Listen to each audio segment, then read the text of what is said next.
Hello everyone, welcome to our Tech Talk session. I'm Charul Paliwal from Tech Jobs Fair, and today we have our special guest, Mr. Barry, for our session.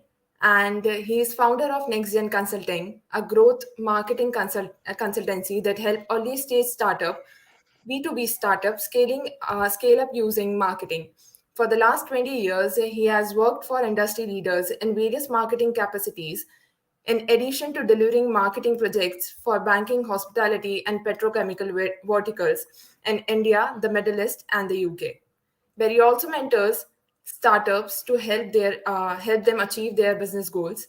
And today we will be talking about why startups need to focus on growth over marketing. So let's welcome Barry. Hi Barry, how are you? Hey, Jared. Thanks very much. I'm good. Thanks for having me. It's a pleasure as always doing stuff with Tech Jobs Fair. Thank you so much. We are pleased to have you today. So, before moving forward to the topic, can you please tell us a bit more about you and what you do at NextGen Digital? Sure. Yeah. So you pretty much summed it up in my intro. Thanks for that, by the way. So I've been a marketer for about 20 plus years, coming up to 22 years now. I've been working with different companies, different industries all over the world, apart from South America and Australia.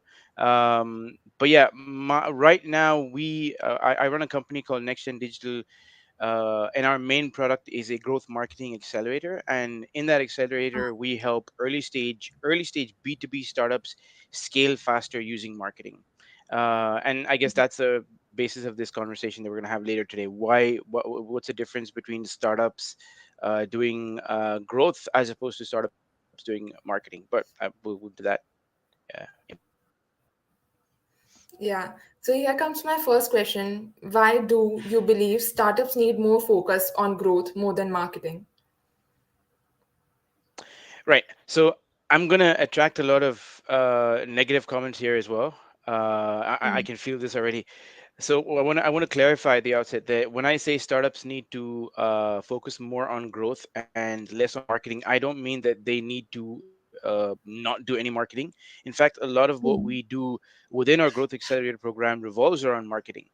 My thing is what I believe is old school marketing was reliant, and when I say old school, I mean this is pre-digital era, right? And I've kind of joined the workforce at the turn of the millennium, and I was at that stage where we were still doing old school marketing, i.e. traditional magazines, newspapers, billboards, and that sort of thing. And then we kind of transitioned into the digital era, and I've seen the change. And old school marketing was heavily reliant on on brands being able to spend a lot of money.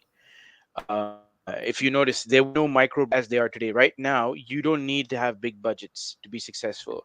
In the old days, you needed to have big budgets, or you needed to be extremely lucky. And in most cases, it was companies and brands that had major budgets to spend on advertising, on fancy commercials on TV, and on huge billboards on the highways. Those are the ones that succeeded. And I think why, going back to your question, Charles, I think people, especially startup owners and startup founders, what they need to realize is, once you have your marketing fundamentals in place, it's pretty much easy to scale. The problem is people don't have their marketing fundamentals in place, and I see that every time because I work so much and so often with early stage B2B startup founders. Every time I ask them a question as simple as, "Hey, what is your marketing strategy?" I get the answer of, "Oh, we want to target this niche, and we want to target that niche, and we want to do this and that." And it seems to me that people want to do too many things. And I think in today's day and age, you need to sort of do less number of things and do them really well, as opposed to doing hundreds of things and not doing anything really well. So my Yeah. take is focus on growth, and eventually, once you're, especially when you're early stages, you need to focus on growth. And eventually, in 2 or 3 once your valuation comes in, and once you acquire people, and once you start getting revenue, then you can start focusing on your branding and your marketing, your message, and the rest of the stuff. So, what do you feel? What are the biggest mistakes you can see startups make today? Well, there's quite a few, but we don't have that much time today, so I'm going to focus on just a few. The first thing I think is, like I said earlier, they don't. I think startups need to really focus on honing in on one thing that they do well, and then and just especially when it comes to a tech product. And I mainly work with B2B startups, right? B2B startups. If we break it down further, they're mainly SaaS companies. But then again, I see a lot of people right in the early stages without even refining what their main or what their core product is. They try and put too many additional features in. Let's try and put this in. Maybe users will like it. Let's try and add another filter. Let's try and go and give them dark mode, and let's try and do this and that. Too much, and it takes too much time and effort to do, especially when you're in the early stage and you have a scarcity of budget, time, resource. And the other thing is, I think it makes people, your users, it can kind of confuses them. And the best story I can give you is, I just thought of it on the spur of the moment, is Instagram. I don't know how many of you know this, but when they started out way back in 2009 or 10 or whatever, they wanted to become more of a square kind of an option, where people would take and then check in and then tell their friends and their network, hey, this is where I ate my lunch, or this is where I ate my breakfast and whatever. But when they rolled out their MVP and tested it with their first bunch of users, they realized that people didn't really care about that stuff. They really wanted to focus just on pictures. And that was why Instagram, in its initial iteration, they focused just on pictures and filters. People were going crazy with the filters. I was one of them early adopters on Instagram, and I was be like, well, I don't need some fancy technology or whatever. I mean, back then, this is way before Adobe Rush and stuff came to our smartphones. Before it was very difficult to do stuff. Even this is even pre Canva, right? So it was difficult to Mhm. do things. And when I saw this app where I could just take pictures and then add, like, I think they had about 15 filters, and I just 15 filters. I was, a lot of my friends went nuts. Like, wow, this is some crazy stuff, and nobody really cared about anything else. They just focused on one feature, and then they grew from there. And that's one mistake that startups make. Focusing on too many things, as opposed to just focusing on one and making it really, really good. And the second mistake, and more importantly, is when it comes to marketing. Again, I know this is going to sound a bit counterintuitive, but when it comes to marketing, I think they focus on multiple channels. And if you've read the book, I don't know if startup owners, founders, people that are watching this stream should check out this book called Traction. Uh, and in the book, the authors talk about 19 traction channels that have been successful for new age companies in the last 20 years, especially the tech companies, companies like Facebook, Uber, and the like. What channels have they used to get as much traction as possible? And there are only 19 channels that you can get traction out of. Right now, that's the good news. The bad news is, I mean, if you're an early stage startup, you can't afford to try out all the 19, because unless you're made of money, and even if you are, it's not recommended. So what would be advisable is, out of the 19, you choose the one or maybe two or maybe quite possibly three tactics that work the best for you, and then experiment with them, try and figure out what the best strategy is and what the best outcomes are, uh, keeping in mind the goal you want to achieve. So these are the two things, two mistakes. One is doing too many things with the product, and offering giving too many offerings. And the second is trying too many traction channels when they should be trying, trying just a few. And by the way, there's a caveat to this traction thing. Sometimes, Mhm. another thing, a major mistake I see startup founders make is they focus too much on the product. In fact, they think, the old saying from that baseball movie with Kevin Costner, build it and they will come. That doesn't work anymore. If you build something, you need to bring people to use it. They will not come magically out of nowhere. And this is again what people just say, oh, if we build a great product, people will find it. No, the people will not find it. You have to get them to find it. And that's where discovery comes in. That's where using these traction channels come into play. Yeah, very well answered, I must say. And here comes my another question regarding your organization, as everyone here is willing to know more about it. How has marketing changed over the years, and how can your organization benefit from that change? Right. So going back to what I said initially, right? Marketing has kind of evolved so much. Back the heyday of advertising, and I'm saying advertising because in the 50s, 60s, 70s, marketing was more advertising driven. Even up until the 90s, pre-internet era, I think marketing was extremely advertising driven, right? So the more money you had to spend on ads, on commercials, on print media, on magazines, newspapers, whatever, the more coverage you got. or even press conferences. People would I don't see many people doing press conferences anymore, except for specific events or things like that, or maybe for sports and stuff. But generally, I don't see it happening a lot. But back in the day, we used to see these a lot. People used to launch a product and do a press conference or a series of press conference.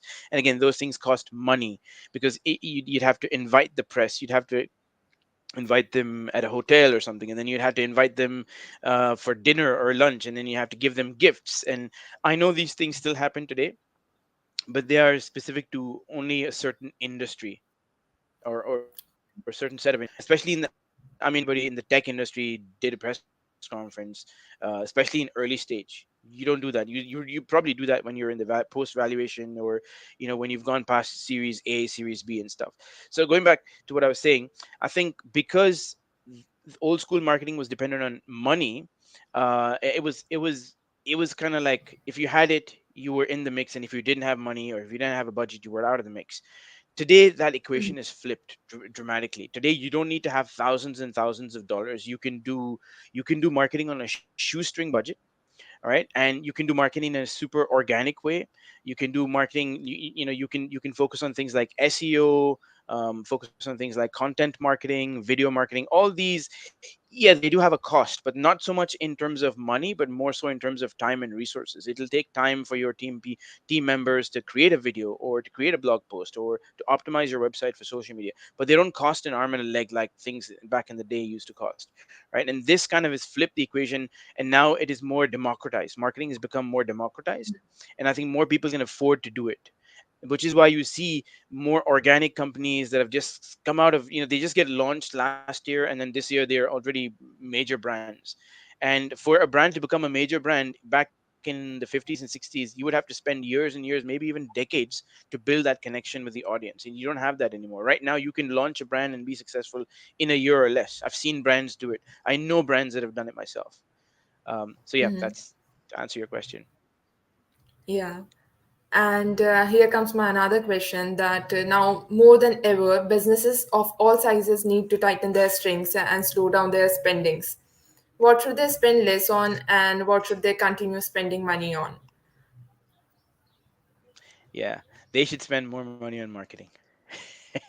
So I was part of the recession that happened, the previous recession. I guess people are saying we're getting into, or we're already in a recession. I don't know. I'm not an economist, but we all know from past experience there was a recession in 2008, 2009, up until 2010, whatever, Yeah. and it was global and was pretty bad. And one thing that I noticed was 95% of the companies back then of brands, the first thing they did was they cut down on marketing. I think that's like it's just like a stop. It's just like instant reaction when people, when they when companies are going through that global recession, they say, "Oh, what can we cut? What can we cut our budgets? How can we cut our budget? What can we cut our expense? How can we cut our expenses?"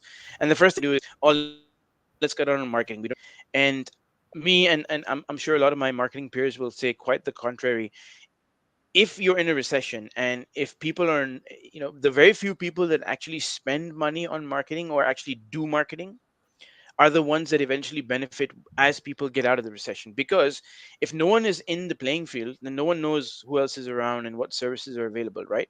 But in a market where, where we're going through a recession, and if you're one of the few people that is actually there, that is trying to make an impact, that is putting out content on a regular basis, people are going to remember you and your brand because you stand out. And eventually, when they get out of the recession, or when their financial situation improves, and when they need that service, when that service becomes more relevant to them, that's when they will act and say, "Hey, your company was there in the last 6 months. I've been watching your videos, very valuable stuff. Let's work together, because I think there's something there."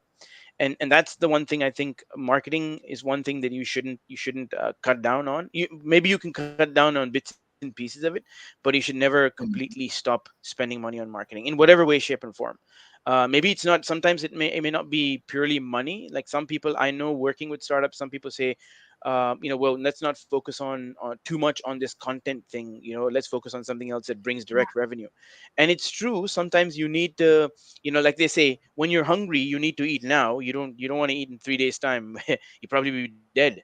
But on the other hand, you need to sort of put, some of your eggs in another basket, to be contrary to that to that very popular saying, and see where that basket takes you. Because if you're doing a good job with whatever it is, especially with things like content marketing, which I'm a big proponent of, if you do well with content marketing, if you really sort of end up creating a niche for yourself and creating a kind of, I don't know, creating an authority or establishing yourself as an authority in your niche, then people will look up to you and they will come to you whenever they require your service. For sure. And the another question is that what is your take on AI, especially the things like OpenAI and ChatGPT? Should people be worried about it? No. Well, yes and no. I think the really, really lazy people should be worried about it, because I get asked this question a lot of times. In 2019, December 2019, I'd put out a video on AI, and this is way before ChatGPT and OpenAI. OpenAI was around, but not many people knew about it, and definitely ChatGPT was not around for sure. And I ruffled a lot of feathers because a lot of people were like, "Oh, this is crazy. It's going to take over the world and stuff."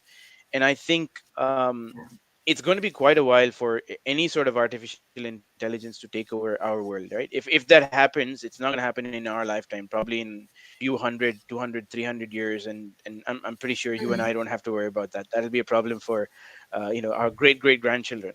But moving on to a more kind of near problem is, if you like, AI is definitely going to take away some jobs, right? And this is what people are worried about, right? Oh crap, what's going to happen now? AI is going to come and take over my job. AI is not going to be able to write award-winning copy anytime soon. All right, AI is not going to be able to, to do award-winning, I don't know, content creation. It can do stuff really well. If you look at cheap Chat GPT models, and there's some rivals to Chat GPT as well, but most of these models use the same framework or fundamentals. The thing is, uh, if you're doing something extremely menial, then you're at risk of losing your job, right? So my advice to those people is try and add a skill. There's something that I'm hearing a lot about these days, and that is the ability to use a prompt when you're getting some information out of AI, or when you're getting AI to generate something for you in terms of content or an image and stuff. You can go in as a total novice and say, I'm looking for a picture of a pink cat. Yeah, and you'll get a picture of a pink cat, but you'll get like a million variations, and chances are you're not going to be happy with what you want. Or you could go with a specific sort of, I want a Vincent van Gogh style impressionist painting of a pink cat on sitting on a table typing or whatever. These are just your prompts, but they're more sort of filtered and tailored prompts, which in the long run help you get better content. Now, I'm thinking, if you're really good at generating these prompts, you will be able to make AI your best friend. Your Chat GPT and all these other things, tools will become your friend, and that sort of makes you a skilled, I don't know, prompt master or prompt mistress or whatever you to call it, right? So that adds to your. I'm going to take it back a step. 15 years ago, 20 years ago, there was no title. If you looked at any HR ads, and I do this sometimes, I look at 2001, 2002, 2003, you couldn't find anybody by the name of social media manager. All right, there was no Yeah. content manager, website manager, social media executive, who ever heard of influencers? These are things that have just happened over the last 10 years, right? Content, the dirt for content, sort of, because we live in a vast, super high, highly sort of charged information highway, that has resulted in there being an abundance of content. And that's why you need a content manager to manage content. And that's why, because of social media has become uh, super critical in the growth of organization, in terms of how they connect with customers, how they establish their brand and stuff like that. That's why it's important to have social media managers and social media whatever executives. So eventually you'll get to a point where you will probably have to create some new titles for AI, maybe AI manager or AI prompt specialist or AI specialist or AI assistant, whatever it is. That would be weird. Artificial intelligence assistant. But yeah, but you get the point. We're just going to create new titles for new people, and these are new job openings. The only thing is, you are going to have to upskill yourself to keep yourself still relevant. And that isn't something new. I mean, this has been going on for millennia. Like, people, new technologies come and old technologies kind of fade out, and then those old people lose jobs, but they don't essentially go ahead and die. They just kind of learn new things and become more relevant. So that's what I don't think people need to be afraid of AI and stuff. In fact, I think they should be able to use AI to sort of better their circumstances, whether it is creating a very simple website using AI, or whether it is Mhm. creating content and stuff. I'll give you a very quick example. People ask me a lot, because I'm a content creator. They say, how do you get inspiration to write content on a regular basis? Do you use AI? And the thing is, most of the times I don't, because I have a framework that I use, especially for my LinkedIn. I'm very heavy on LinkedIn. I use a specific framework to deliver content, right? Mhm. Sometimes, because I'm human, I tend to my brain tends to dry up. I'm like, crap, I don't have any ideas. So then I turn to AI. But I don't turn to AI asking it, hey, write me a whole blog post. No, no, no, I don't do that. I kind of ask AI for ideas. Okay, and then I'll research it. I'll use a tool called Writer or Concept Heap. These are tools that help you with content. I'll just say, hey, I'll put in a topic and look at what how I can expand on a particular topic. So if I get five, if I for instance talk about AI in marketing or growth marketing, I'll put in growth marketing and see what five subtopics that I get. All right, and then I'll use those subtopics and expand on those topics myself. Right. So what I've done here is I've used AI to sort of springboard or give me a springboard into creating more content, to give me inspiration. So some people just Mhm. use AI for everything. They literally generate an entire blog post and copy and paste, and that isn't great because AI hasn't come that far yet. So you can't really write a 100% plagiarism free blog post using AI, because there are chances that you will get flagged because of plagiarism or multiple other reasons. Or maybe the content is it just passes through plagiarism tests and stuff, but it's just mediocre content, right? It's written in bad syntax or bad English, or it might be, for instance, if you're based in the UK but you're writing for somebody that is based in the Middle East, then there has to be some contextual relationship as well with it when it comes to content. So these are things that AI will, I mean, still this is still working out the chinks, and this is where you need to get inspiration, and then you need to add your own bits and pieces to make it more relevant to the channels that you're using. So to sum it up, to answer your question, no, people should not be afraid of AI. I think they should embrace it. um, but also, don't go. I know, because it's all new and exciting, people are going crazy every time I log on to Instagram or LinkedIn or Facebook these days. All I see is people doing AI versions of themselves. They'll be like, oh, this is me if I was Genghis Khan, or this is me if I was Superman. And that's good. I mean, that's the fun side of AI. And I think once the initial funds, people kind of overcome the initial fun side, and once that initial frenzy is kind of died down, then you're going to start getting the people who are really serious about using AI and all these things to really, really grow their business and grow professionally and things like that. Yeah.